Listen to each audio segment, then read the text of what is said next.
할렐루야. 이 시간 하나님에 대하여 살려 함이라는 제목으로 말씀을 전하겠습니다. 모든 사람은 태어남과 죽음을 겪습니다. 한 생명이 어머니의 몸에서 세상으로 나옵니다. 그리고 그 한 생명이 이제 갓난 아기 때부터 장성한 어른에 이르기까지 한 주어진 삶을 살아가게 됩니다. 중요한 것은 우리의 인생의 기한이 얼마인지 우리는 알 수 없으나 분명한 것은 우리 모든 사람에게는 태어남이 있다면 그 삶의 죽음을 반드시 맞이하게 된다는 겁니다. 한 생명의 태어남은 기쁨을 줍니다. 우리가 태어났을 때 우리의 부모님이 기뻐했을 것이고 우리의 자녀들이 태어났을 때 부모된 우리가 기뻐했습니다. 앞으로 이제 또 어른이 되고 결혼하여서 더 가정을 이룰 우리 청년들이나 또 우리 주일학교 학생들도 나중에 여러분들이 결혼하고 자녀를 낳았을 때 한 생명의 태어남이 얼마나 큰 기쁜 일인가를 경험하게 될 것입니다. 하지만 반면에 한 사람의 죽음은 어떻습니까? 슬픈 일이요, 마음 아픈 일입니다.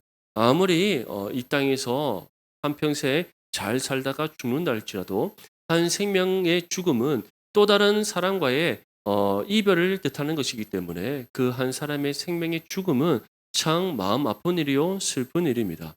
이처럼 생명의 탄생과 죽음이 상반된 그런 감정을 갖게 합니다. 왜 이렇다면 왜 이렇게 한 생명의 태어남과 한 생명의 죽음이 서로 다른 감정을 갖게 하는 겁니까? 생명은 우리에게 소망을 주지만 죽음은 우리에게 절망을 주기 때문입니다. 이것은 지금 내가 죽음을 맞이하고 있는 입장이든 죽음을 맞이하고 있는 사람을 지켜보는 입장이든 똑같습니다. 우리의 인생의 끝에 삶의 기한이 있고 누구나 죽음을 겪는다는 것을 우리가 안다면 어떻게 보면 우리의 짧고 짧은 이 삶이 누군가에게는 헛된 것처럼 느껴질 수가 있고 또 다른 누군가에게는 내가 원하는 바 목적을 이루기 위하여 이 짧은 삶에 최선을 다해 살아가야 되는 그런 삶으로 여겨질 수 있습니다. 하지만 중요한 것은 누구나 삶의 끝이 있고 그 끝에 다다랐을 때는 절망을 느끼기 마련이라는 것입니다. 내가 많은 것을 이루었다 할지라도 죽으면 모든 것이 헛되기 때문입니다. 내가 아무것도 이루지 못했다라고 생각할지라도 죽는 그 순간에는 많은 것을 이루었든지 이루지 못했든지 똑같음을 누구나 깨닫게 됩니다. 그렇기 때문에 삶의 죽음을 맞이하는 그 순간 누구나 절망과 아픔과 슬픔을 겪게 된다는 겁니다. 그리고 누구나 죽음을 두려워합니다. 죽음의 때가 다가올수록 가지게 되는 절망감은 매우 큽니다. 그렇게 사람들이 죽음으로 인해서 마음 상하기도 하고 절망하기도 하고 두려워하기도 합니다. 무엇보다 이러한 절망과 두려움, 슬픔과 아픔, 우리가 겪는 이유는 무엇입니까? 죽음 앞에서 이 모든 감정을 우리가 갖게 되는 이유는 무엇입니까? 바로 한 사람의 죽음이 죄라는 하나의 결과를 우리에게 보여주기 때문입니다. 구원받은 믿음의 성도도 육신의 삶에 분명한 끝이 있습니다. 우리가 영원히 산다고 해서 지금 우리가 입고 있는 이 육신의 몸으로 영원토록 사는 것이 아닙니다. 이 육신은 결국 흙으로 돌아갈 수밖에 없습니다. 왜냐하면 아직까지 이 우리가 입고 있는 육신은 죄악된 육신이요 불완전한 육신이기 때문입니다. 우리가 영원토록 산다는 것은 어떠한 부분에서 영원토록 사는 겁니까? 1차적으로는 우리의 영혼이 영원토록 사는 겁니다. 그리고 우리의 육신 또한 영원토록 살게 되는 때가 이릅니다. 그때가 언제입니까? 주님 다시 이 땅 가운데 오셔서 하나님 나라를 완성하시는 그때입니다.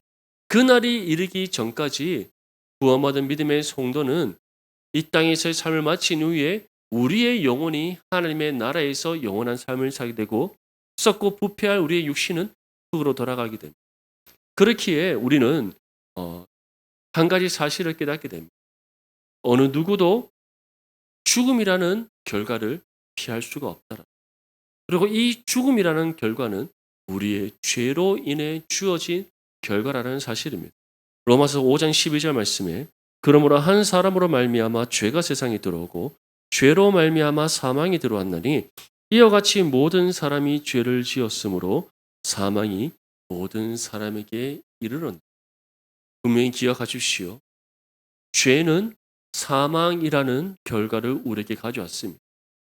하지만 예수님께서 우리에게 베푸르신 구원은 영원한 삶이라는 결과로 우리에게 주어졌습니다. 구원받은 믿음의 성도는 이처럼 죄는 사망이라는 결과를, 믿음과 구원은 영생이라는 결과를 가져온다는 것을 알고 있습니다. 그리고 우리는 이 두 가지의 결과를 함께 경험함을 알고 있습니다. 우리의 삶이 끝나는 그 순간 육신은 죄로 인해 사망에 이르지만 우리의 영혼은 믿음과 구원으로 인해 영원한 삶으로 이르기 때문입니다. 하지만 세상에 속한 사람들은 어떻습니까? 이 결과를 알고 있습니까? 이 결과가 무엇으로 인해 주어진 것인지를 그들은 알고 있습니까? 그렇지 않습니다. 그들은 자신들에게 범죄하지 않았다고 생각합니다. 죄가 없다라고 생각합니다. 왜 그렇습니까? 자신들은 범법한 일이 없기 때문이라고 생각하기 때문입니다. 물론 우리가 사회적으로 도덕적으로 범죄를 행한 사람, 그래서 형량을 살았는 사람, 실제적으로 그들이 범죄로 인하여서 형량을 살고 죄라는 하나의 분명한 낙인이 찍혀 있는 사람, 그런 사람이 아닌 일반 보통 사람들이라면 자신이 죄가 있다고 생각합니까? 그렇지 않습니다. 나는 일반 사람으로서 준법 정신을 가지고 법을 잘 지켜 살아왔고, 나는 다른 사람한테 피해 준 적 없고, 나는 아름다운 가정을 이루어서 이 땅에서 잘 살았는데 내가 왜 죄인이냐고 묻습니다. 그렇게 그들은 죽음은 그냥 당연한 결과이지 이것이 죄로 인해서 우리에게 주어지는 결과라고 생각하지 않는다는 겁니다. 하지만 성경은 우리에게 무엇이라고 말씀합니까? 한 사람으로 말미암아 죄가 세상에 들어왔고 죄로 말미암아 사망이 들어왔다. 이와 같이 모든 사람이 죄를 지었으므로 사망이 모든 사람에게 이르렀다. 다시 말해 사망이라는 것, 죽음이라는 결과는 죄로 인해 우리에게 주어진 삶의 결과라는 것을 성경은 분명히 우리에게 전합니다. 그리고 구원받은 우리는 이 사실을 아는 하나님의 자녀들이. 그렇다면 우리는 어떠한 삶을 살아가야 되어 있습니까? 유한한 이 땅에 목숨 거는 것이 아니라, 소망을 두는 것이 아니라 우리에게 주어진 영원한 삶인 하나님의 나라의 소망 굳게 붙잡고 우리를 구원하신 하나님을 위하여 우리가 온전한 신앙의 삶을 살아감이 마땅한 줄 믿습니다. 그래서 예수님께서는 썩고 부패하여 없어질, 좀과 동력이 모두 다 없어질, 도둑이 들어 없어질 이 땅의 보물을 쌓지 말고 하늘의 보물을 쌓아라. 거기는 좀과 동력이 들지 않고 도둑이 빼앗지 못한다. 분명히 기억하시고 우리에게 주어진 이 짧고 짧은 이 한 삶을 오직 하나님을 위해 살아가는 저와 여러분들이 될 수 있기를 간절히 소망합니다. 중요한 것은 하나님께서는 세상에 죄를 내버려 두지 않으셨다는 사실입니다. 범죄한 아담과 하와가 이제 에덴 동산에서 쫓겨났습니다. 그들이 쫓겨날 때 하나님께서는 한 가지 약속의 말씀을 주셨습니다.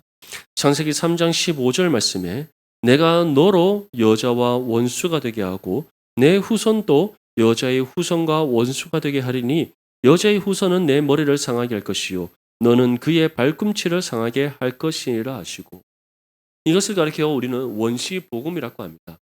하나님께서 가장 먼저 가장 첫 번째로 주신 바로 복음, 하나님께서 우리에게 주신 구원에 대한 예언의 말씀이기에 우리는 이 말씀을 가리켜 원시 복음이라고 합니다.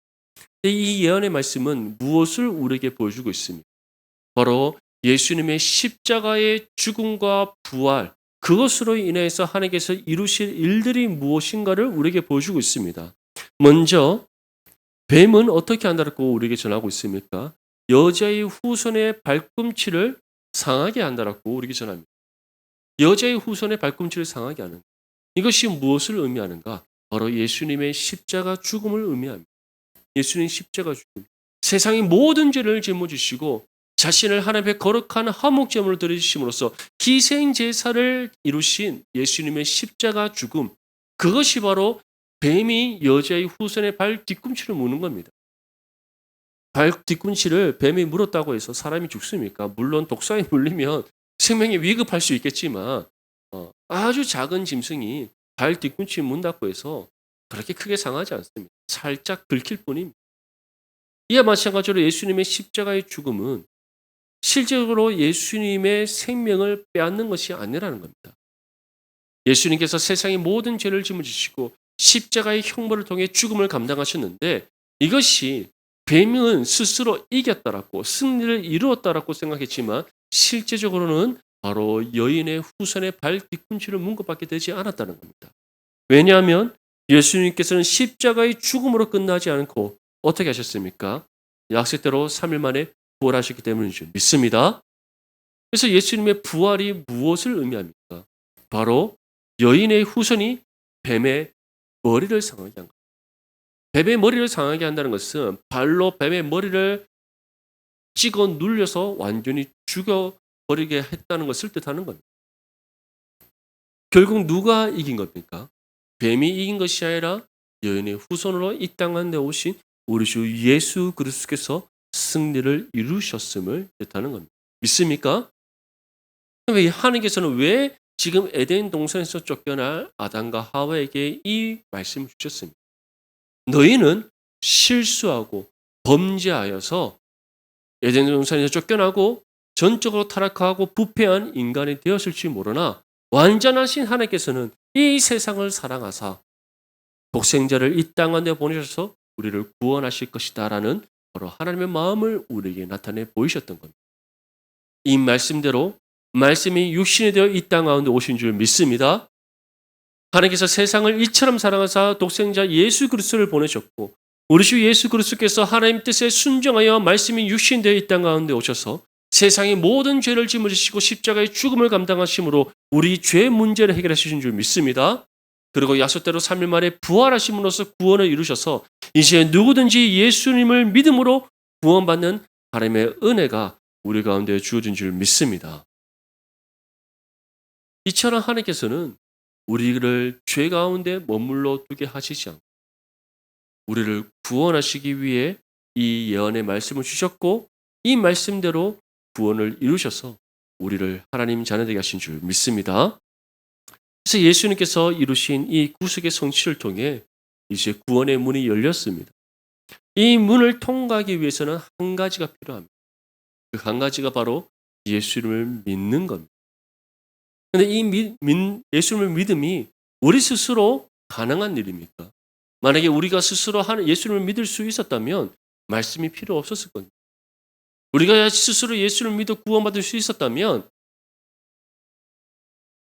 우리가 복음을 들을 이유도 없었을 것입니다.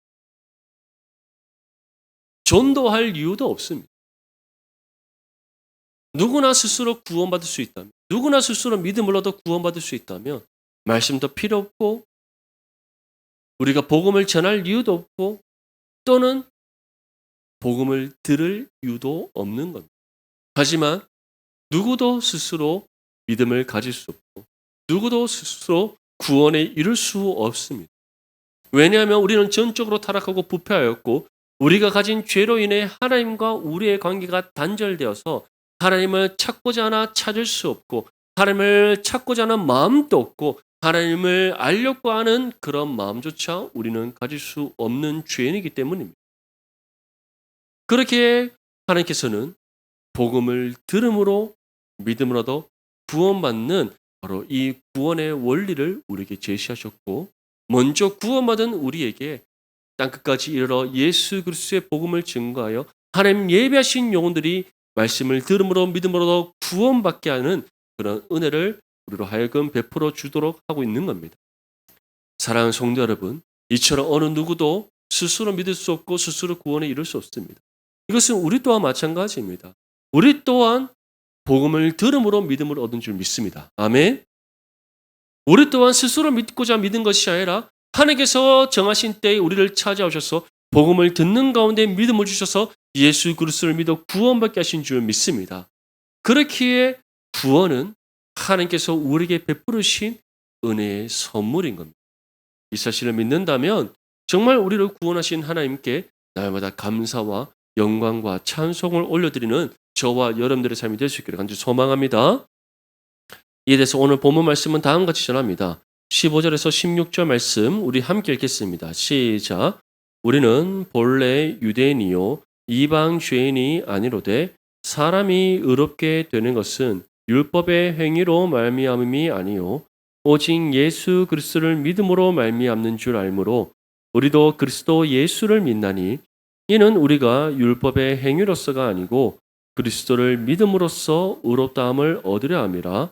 율법의 행위로서는 의롭다함을 얻을 육체가 없느니라. 아멘. 바울이 우리에게 무엇이라고 전합니까? 사람이 의롭게 되는 것은 무엇으로 인한 것이 아니다. 율법의 행위로 인한 것이 아니다. 다시 말해 지금 유대인들이 말하듯이 율법의 행위로 구원받는 것이 아니다라는 것을 바울은 전하는 겁니다. 이 율법의 행위, 율법의 준수에 관련된 문제는 초대교회 안에서 계속해서 반복적으로 일어났습니다. 사도 바울이 1차 선교 여행을 마치고 다시 수리아 안디옥으로 돌아왔습니다. 그래서 바나바와 바울이 지금까지 그들 가운데 하나님께서 함께 하셨던 일들, 1차 선교 여행 때 하나님께서 어떠한 구원의 역사를 이루었는지를 수리아 안디옥 교회 성도들과 함께 나누었습니다. 그로 인해서 그 교회 성도들이 함께 기뻐하며 하나님께 감사와 영광과 찬송을 올려드렸습니다. 그러는 가운데 이시에 예루살렘부터 한 유대인들이 수리아 안디옥 교회를 찾아왔습니다. 이들 또한 예루살렘 교회를 이루고 있던 한 성도들이었고 베드로가 전한 복음을 듣고 믿음으로도 구원받은 사람들 중 하나였습니다. 근데 이들이 수리아 안디옥 교회를 왔더니 어떠한 모습을 띠고 있습니까? 디아스포라 유대인 중에 구원받은 성도들도 있고 이방인 중에서 구원받은 성도들이 있는 겁니다. 다시 말해 유대인과 이방인이 함께 섞여 한 몸이는 공동체를 이루고 있었습니다. 근데 여기서 한 가지 문제가 있었던 겁니다. 전통 유대인들이라면 그들은 할례를 받았을 겁니다. 그리고 그들이 구원받은 하나님의 자녀인 것과 상관없이 그들은 유대의 전통과 규례를 지켰을 겁니다. 하지만 이방 그리스도인들은 어떻습니까? 그들이 율법을 지킵니까? 지키지 않습니다. 왜냐? 율법은 더 이상 우리의 믿음과 관계가 없기 때문입니다. 그들이 할례를 받습니까? 받지 않습니다. 왜냐? 할례의 준수는 구원과 상관없기 때문입니다.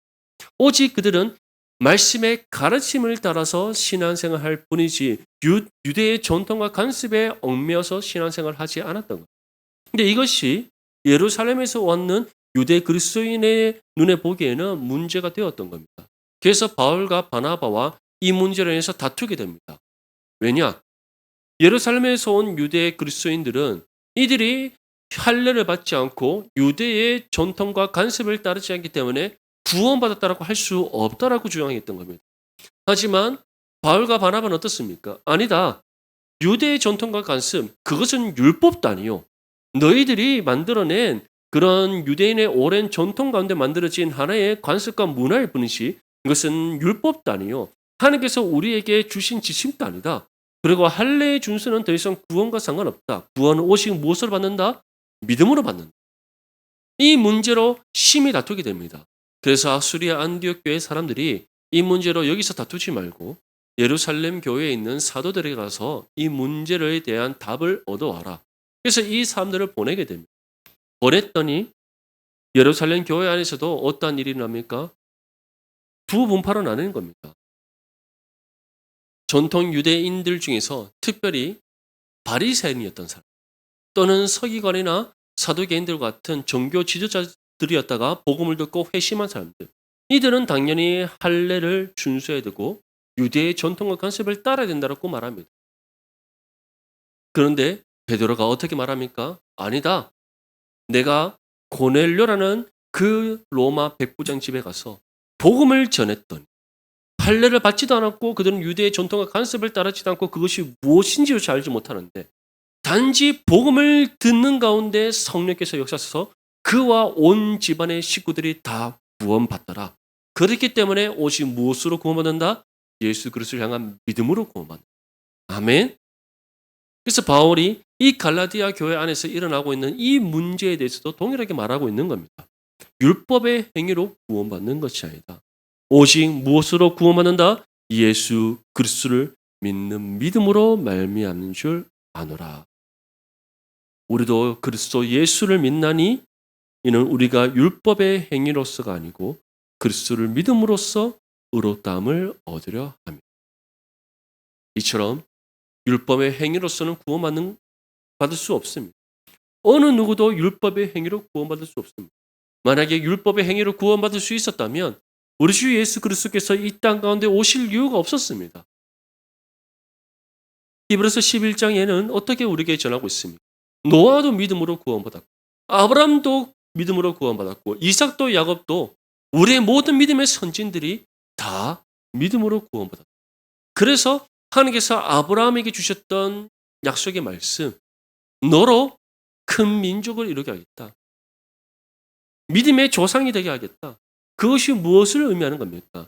육신의 혈통으로 이 아브라함의 계보를 이뤄가신 것이 아니라 갈대아 우르에서 하나님을 알지 못한 채, 하나님이 누구인지조차 알지 못한 채 갈대아 우라는 그 땅에 살고 있던 아브라함을 부르셔서 아브라함이 아브라함 되게 하신 하나님께서 이제 아브라함이 하나님을 향한 그 믿음의 계보를 이어가게 하심으로써 구원받은 모든 성도들이 더불어 아브라함의 그 믿음의 계보 안에 속하는 존재가 되게 하신. 그래서 오직 믿음으로 구원받음을 우리에게 말씀하셨던 겁니다. 사랑하는 성도 여러분, 이처럼 아브라함도 믿음으로 구원받았습니다. 구약의 모든 믿음의 선진들도 믿음으로 구원받았습니다. 또한 사도들을 비롯한 모든 우리 믿음의 선진들이 다 예수 그리스도를 믿음으로 구원받았습니다.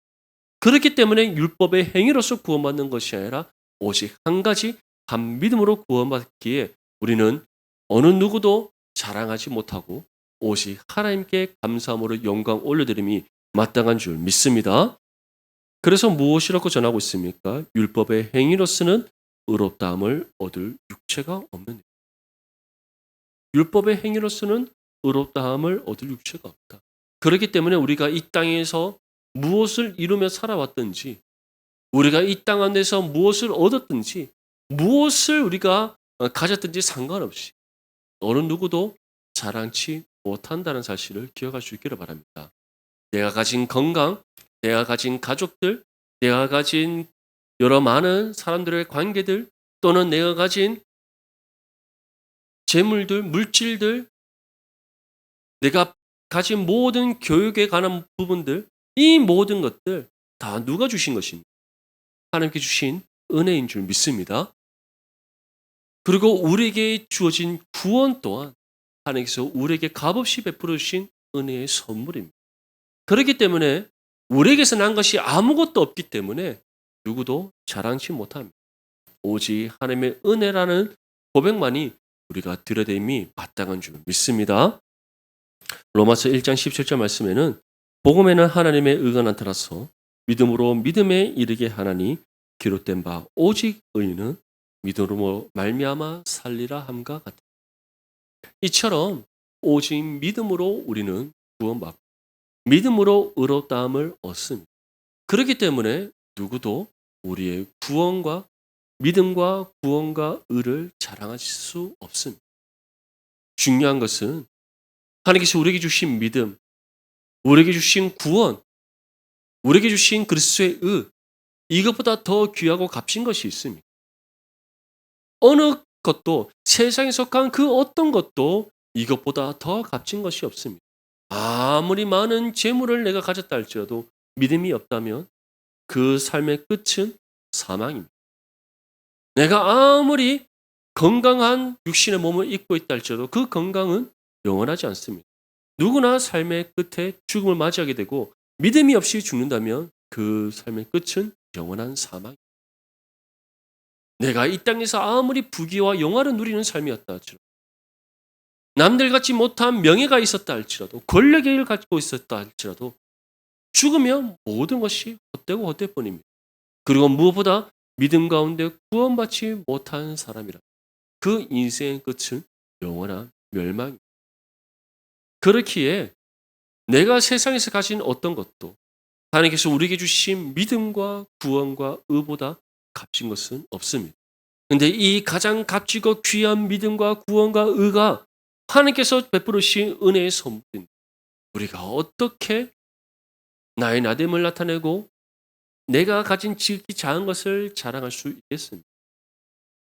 진정으로 구원받은 하나님의 자녀라면 믿음의 겸손함으로 하나님 앞에 나아가야 됩니다. 또한 내가 가진 모든 것이 하나님께 주신 은혜라는 사실을 기억하며 먼저는 하나님을 위해 사용하고 또 하나님을 위해 우리의 삶을 온전히 드림이 마땅한 줄 믿습니다. 우리 본문 17절에서 19절 말씀 함께 읽겠습니다. 시작. 만일 우리가 그리스도 안에서 의롭게 되려 하다가 죄인으로 드러나면 그리스도께서 죄를 짓게 하는 자냐? 결코 그럴 수 없느니라. 만일 내가 헐었던 것을 다시 세우면 내가 나를 범법한 자로 만드는 것이라. 내가 율법으로 말미암아 율법에 대하여 죽었나니 이는 하나님에 대하여 살려 함이라. 아멘. 우리에게 임한 구원은 취소되지 않습니다. 바울이 무엇이라고 전합니까? 그리스도 안에서 의롭게 되려 하다가 죄인으로 드러나면 그리스도께서 죄를 짓게 하는 자냐? 그럴 수 없다. 다시 말해서 우리가 구원받아 하나님의 자녀가 되었는데 우리가 실수하고 또 연약하고 부족하여서 우리가 실수하고 하나님 앞에 죄를 지었다고 해서 우리가 죄인이 되느냐? 그렇지 않다라는 것. 다시 말해 우리의 행위로서 구원받은 것이 아니기 때문에 믿음으로 구원받은 것이기 때문에 무엇보다 우리의 연약함과 부족함을 하나님께서 가장 잘 아시기 때문에 우리가 때로는 육신의 연약함과 부족함 또는 우리의 육신의 죄성으로 인해 하나님 뜻에 불순종하고 우리가 실수하고 잘못을 한다 할지라도 그것을 인해서 구원이 취소되지 않는다라는 겁니다. 만약에 그렇다면 그것은 어떠한 것이다? 예수님께서 죄를 짓게 하는 것과 같다라고 바울은 전하는 겁니다. 예수님께서 죄를 지으실 수 있으십니까? 완전한 하나님이신 예수님께서 어떻게 죄를 지을 수 있습니까? 예수님은 죄를 지을 수도 없고 죄와는 아무런 관계가 없습니다. 완전한 선과 의와 거룩하신 하나님이신 예수님이시기에 죄를 짓지도 못하고 죄를 알지도 못하십니다. 무엇보다 우리의 연약함을 아시는 하나님, 우리의 부족함과 죄성을 아시는 하나님이시기 때로는 우리가 연약하고 부족하여서 죄를 짓는다 할지라도 우리의 구원을 취소하시는 것이 아니라 오히려 우리 안에 계신 성령께서 우리의 신앙의 양심을 불러일으키시고 회개의 심령을 일으키셔서 우리의 죄를 자복하여 회개함으로 회복시켜 주시는 긍휼의 하나님이심을 믿을 수 있기를 간절히 소망합니다. 또한 바울이 우리에게 무엇이라고 전합니까? 만일 내가 헐었던 것을 다시 세우면 내가 나를 범법한 자로 만드는 것이다. 다시 말해서 바울은 율법의 행위로 구원받는 것이 아님을 다시금 반복해서 전하고 있습니다. 헐었다는 것은 무엇을 뜻하는 겁니까?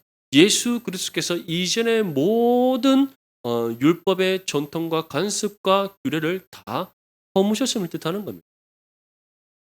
새로운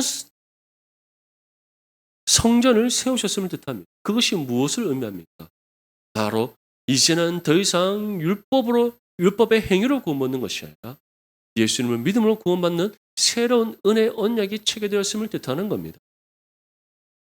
그래서 내가 율법으로 말미암아 율법에 대해서 죽었고 하나님에 대하여 살려 한다라고 바울이 고백하는 겁니다. 사랑하는 성도 여러분, 우리 내당 중보교회도 벌써 한 42년이라는 아주 긴 세월이 지났습니다.